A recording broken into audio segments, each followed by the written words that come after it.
राम राम भाइयों, सब बढ़िया।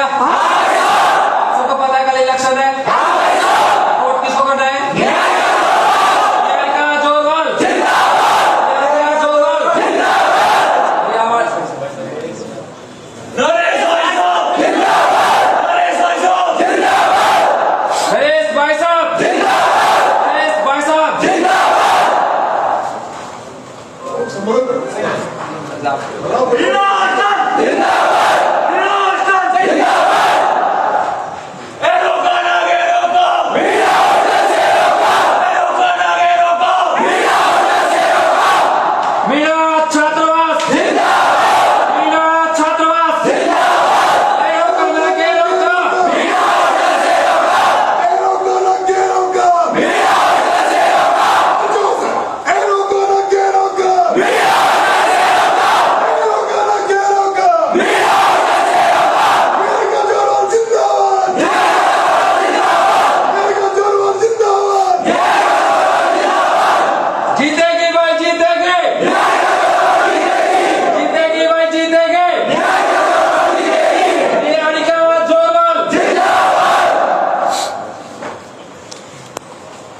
मेरे छोटे भाइयों,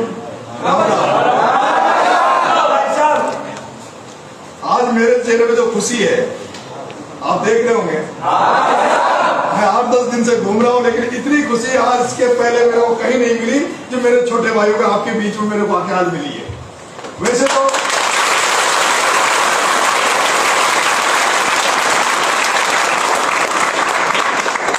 मेरे प्यारे भाइयों, मैंने इसी छात्रावास की दाल खाई है, इसी छात्रावास की रोटी खाई है, और उस दाल की कीमत मैं तो शायद जिंदगी में कभी नहीं चुका पाऊंगा।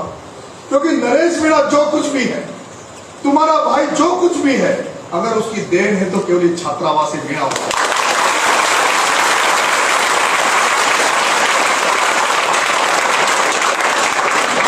आपके पास ना साधन थे ना संसाधन थे, पर इस राजस्थान विश्वविद्यालय और राजस्थान की राजनीति में जो मेरे प्यारे भाइयों इस छात्रावास से निकले हुए सीनियर छात्रों का, जूनियर छात्रों का और मेरे सहपाठियों का जो प्यार मुझे मिला हुआ है, वही ताकत है कि आपके भाई का नाम पूरे राजस्थान में गूंज रहा है।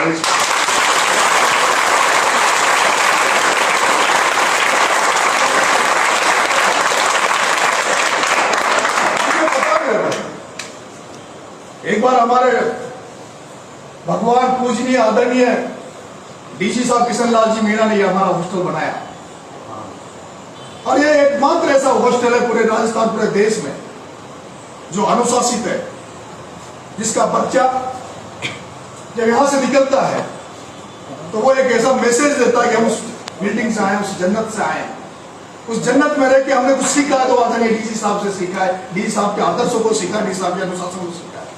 एक बार का मैं उदाहरण देना चाहता हूं कि आदरणीय नमोनारायण जी मीणा इसी छात्रावास के उपाध्यक्ष हुआ करते थे। डीजी साहब के बाद में अगर कोई दूसरा पत्ता तो आदरणीय नमोनारायण जी मीणा का था।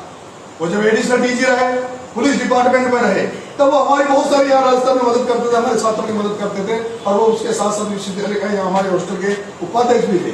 लेकिन जैसे ही नमोनारायण जी सांसद बने और मंत्री बने, तो मुझे पता है एक दिन कि आदरणीय डीजी साहब किशन लाल जी ने नमोनारायण जी को फोन करके कहा, वो नमोनारायण जी उनके उम्र में छोटे हैं, जूनियर है, और नमोनारायण जी को जो शब्द बोले डीजी साहब ने, वो मैं आपको बताना चाहता हूँ कि है नमो, अब आप राजनीति में चले गए, अब आपका मेरे हॉस्टल से कोई लेना देना नहीं, अब आप मेरे हॉस्टल से मत आना।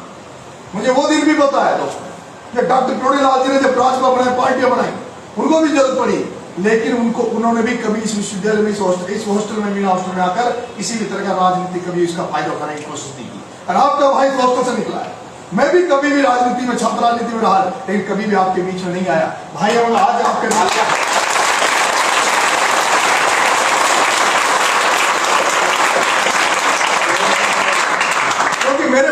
आपसे उम्मीद और आशाएं हैं।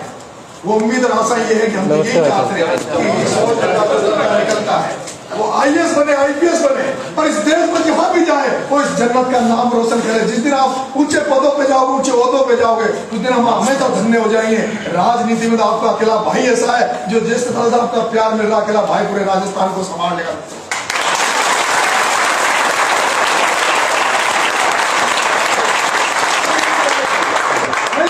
इस कैंपस को, इस हॉस्टल को कभी भी इस तरह से नहीं किया कि कोई राजनीति का हमारे ऊपर हो, लेकिन आज पूरे राजस्थान, पूरे देश में जहां कहीं भी हमारे लोग बैठे, चाहे वो दिल्ली में बैठा हो, चाहे बॉर्डर पे बैठा हो, चाहे जम्मू में बैठा हो, चाहे मुंबई में बैठा हो, रेलवे में बैठा हो, चाहे कस्टम में बैठा हो, जहां कहीं भी हमारे अधिकारी, जो पूरा समाज में जहां जो जनप्रतिनिधि है, उनकी नजर आपके भाई ने जो 8-10 दिन से जो काम कर रहा है सड़कों पे, यहाँ विश्वविद्यालय चुनाव में घूम रहा है, उसने इस तरह का माहौल क्रिएट कर दिया कि पूरे हिंदुस्तान में बैठा हुआ हमारा व्यक्ति चिंतित है कि राजस्थान विश्वविद्यालय में हमारी बहन जो बेटी को जो लोगों ने खड़ा किया है वो 26 तारीख को विश्वविद्यालय के अध्यक्ष बने। और ये एक प्रेस्टीज हो गई है, ये हमारी प्रतिष्ठा का सवाल हो गया है। हमारे सबके लिए प्रतिष्ठा, जहाँ मैं खड़ा हूँ वो सब आपकी भी प्रतिष्ठा, आपका भी मान और सम्मान है दोस्तों, क्योंकि मेरा जहाँ कद गिरता है तो मेरे आपका भी कद गिरता है, मेरा जहाँ मान और सम्मान बढ़ता है तो मेरे छोटे भाइयों आपका भी मान और सम्मान बढ़ता है। ये आप सब जानते हैं। जब कभी भी नरेश मीणा कुछ बनेगा तो उस दिन इतना होगा कि नरेश मीणा वही प्रोडक्ट है, ये वही दाल खाकर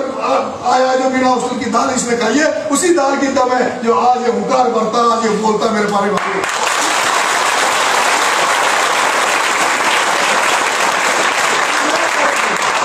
अंतिम समय में आपके बीच में आया और वो भी भाइयों ने, सीनियर दोस्तों ने, सबने कहा कि भाई साहब एक बार आप भी पधार जाइए, निहारिका भी आ गई और लोग भी राम राम करने आ गए, तो आप एक बार इस, क्योंकि बहुत बड़ा मामला है, मैं माफी चाहता हूं जो अगर मेरे से राय से सुन रहे हैं कोई सीनियर, जो हमारे हॉस्टल के जो सीनियर साथी है या हमारा जो कमेटी है, उससे मैं माफी चाहता हूं कि मैं कभी भी इस हॉस्टल को राजनीति की तरफ नहीं ले जाना चाहता। कोई इस तरह का वातावरण कभी भी गंदा करने की कोशिश नहीं करूंगा जिससे इसका अनुशासन बिगड़े।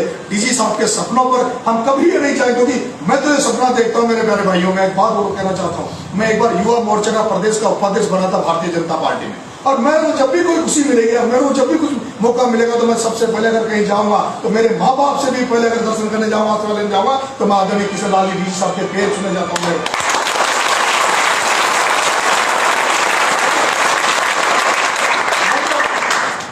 साहब के पास गए तो आदरणीय डीजी साहब ने मेरे से कहा, नरेश तेरी फोटो वोटो आई है, क्या बन गया? मैंने कहा वो युवा मोर्चा का उपाध्यक्ष बनाया बीजेपी।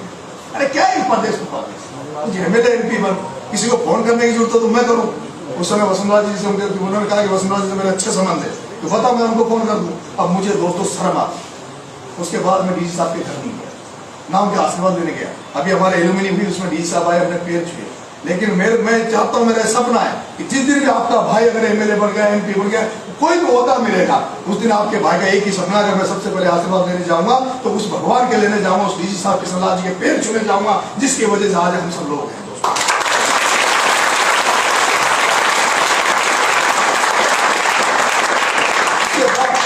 उसके बाद अगर नरेश मीणा कहीं आएगा तो इसी प्रांगण में इसी की धोख देने आएगा जिसने मुझे, मैं अगर ये हॉस्टल नहीं होता मेरे दोस्त तो मैं ही नहीं हजारों हमारे साथ जिस हॉस्टल से अब तक कम से कम 3000 लड़के हमारे निकल गए। 3000 हमारे जो पिछली 25 वो मनाई थी हमने, उस समय तक 2850 बच्चे हमारे हॉस्टल से निकले थे सीनियर वगैरह, और अब तो शायद उसकी स्ट्रेंथ 3000 हो गया, 3035 हो गई। और 3550 लोग जहाँ कहीं भी बनते हैं, जो कुछ भी बनेंगे वो इसी हॉस्टल को ढोक देने आते हैं। मैं भी अगर जिस दिन कुछ बना तो इसी के ढोक देकर बना, क्योंकि मेरी राजनीति में जो कुछ भी हूँ, मैं जो कुछ भी हूं, अगर इस हॉस्टल में मुझे रूम नहीं मिलता दोस्तों 99 में, तो मैं आज इस जगह नहीं होता।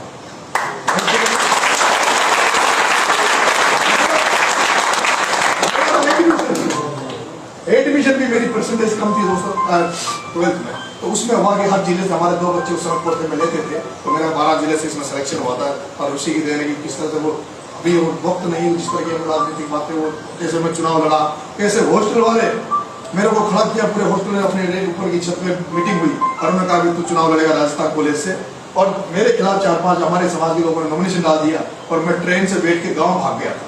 और फिर मेरे भाइयों जब मैं ट्रेन से बैठ के गांव भाग गया तो हमारे हॉस्टल के सीनियर भाई नरसिंह जी, मनोज जी सिकरोदा, भाई नरेंद्र बस्सी और मनोज दूधली, इसको उस समय 2 टाटा सुमो चलती थी और यहाँ से गए इसी हॉस्टल से वो जाकर मुझे वहां से वो गांव से पकड़ के लाए, मेरे पिताजी को आश्वस्त करके लाए कि हम इसको चुनाव लड़ाएंगे, हम इसको नेता बनाएंगे।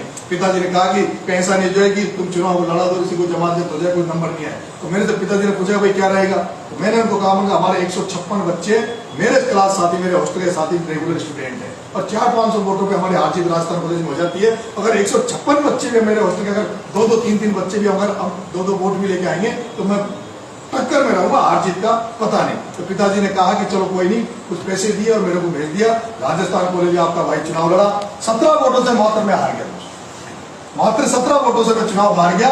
और मैं आपको बताना चाहता हूँ नरेश मीणा जब वहां से राजस्थान कॉलेज से हारने के बाद इस प्रांगण में आया तो 250 हमारे जो सीनियर जूनियर साथी थे उनकी आंखों में आंसू थे, उनकी आंखों में आंसू थे उस दिन। और जब मैं जनरल सेक्रेटरी बना मेरे पहले 2003 में, तो हमारा उस तरह का इस तरह का माहौल था। हमने जब राजस्थान कॉलेज का चुनाव लड़ा, जनरल सेक्रेटरी चुनाव लड़ा, तो हमने एक कैंपेन जो किया तो 256 लड़के एक साथ सुबह यहाँ से निकलते थे, राजस्थान कॉलेज में जाते थे, कैंपेन करके आते थे, नारेबाजी करके आते थे, फिर वापस आते थे, मेज में खाना खाते थे, फिर जो दूसरी शिफ्ट इवनिंग शिफ्ट चलती कॉलेज में, फिर हम वापस 256 जाते थे। और जब मेरे को खड़ा कर रहे थे तो मैंने मेरे सीनियर जो भाई साहब थे, तेजराम जी भाई साहब, विमल जी भाई साहब, सुमेर जी भाई साहब, सुनील जी भाई साहब जो IPS हैं, वो तमाम जो सीनियर वो मेरे को इतना प्यार करते थे। पप्पू जी भाई साहब थे अलवर के जो DU में अभी प्रोफेसर है, इतना प्यार करते थे। उनको मैंने वादा कह रहा हूँ भाई साहब मेरे को खड़ा तो कर रहे हो, लेकिन आपको यूनिवर्सिटी कैंपस में नहीं जाओगे, आप मेरे साथ हमें संभालने के लिए हॉस्टल राजस्थान कॉलेज जाओगे। तो वो सारे लोग नेतृत्व कर रहे थे और वो सब लोगों के नेतृत्व में चुनाव लड़े दोस्तों। और आज उन सबको वो चीजें भी याद आ रही होंगी, वो मेरी बात को लाइव में सुन रहे होंगे मित्रों। तो मेरा आपसे लास्ट में अंतिम निवेदन ये है मेरे भाइयों, कल आप सब ID धारक, सब आप रेगुलर स्टूडेंट विश्वविद्यालय के, जो लोग राजस्थान कॉलेज में रहे, तो जैसे लोग वोटर आपके बाद आपको सुबह जल्दी जाना पड़ेगा, आपको सबसे पहले जाते 7-8 बजे जैसे वोटिंग होगी, आपको सबसे पहले अपना वोट डालना होगा। और वोट डालने के बाद आपको हॉस्टल में नहीं आना है, आपको हॉस्टल में नहीं आना, आपको वहां रुकना है। और जैसे जो बच्चे वहां आएंगे वोट देने, उनको आपको विनती करनी, उनके पैर पकड़ने, हाथ जोड़ने, इस तरह का माहौल क्रिएट कर देना कि केवल निहारिका के अलावा किसी के कान में कुछ पड़े ही। कॉमर्स कॉलेज के बच्चे कॉमर्स कॉलेज में, महाराजा के बच्चे महाराजा में, और अपने राजस्थान कॉलेज के राजस्थान कॉलेज, इस तरह से वो कल ऐसा वातावरण हुआ। और मीणा उसकी पूरी ताकत के लिए दिख जानी चाहिए कि हम हमारी बहन के साथ, हमारे बड़ा भाई नरेश मीणा की प्रतिष्ठा को बचाने के लिए, उसके मान और सम्मान को बचाने के लिए, बहन निहारिका के लिए पूरा मीणा हॉस्टल सड़क पर है, पूरा मीणा हॉस्टल वोट मांग रहा है। इसी के साथ धन्यवाद। जय हिंद, जय भारत।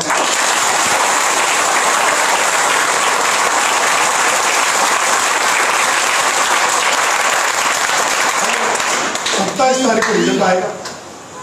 रिजल्ट जो भी हो, हमारे काम है मेहनत करना, परिणाम का तय करना हमारे ऊपर नहीं है। हमारा काम है मेहनत करना, परिणाम तय ऊपर वाला करे। हम हमारी जितनी मेहनत है मेहनत कर रहे हैं, लेकिन परिणाम जो भी हो 27 तारीख को परिणाम आएगा। 28 तारीख को मैं चाहता हूं मेरे आप सभी छोटे भाइयों के साथ किसी पिक्चर हॉल में पिक्चर देखें और कहीं बढ़िया सा डिनर करें, कहीं चूरमा बाटी की गोट करेंगे और एक साथ इसकी उम्मीद है हम जीतेंगे तो उस जीत को एक साथ मनाएंगे। हारेंगे तो गम को मनाएंगे, हारेंगे तो रोएंगे और जीतेंगे तो जश्न मनाएंगे। धन्यवाद।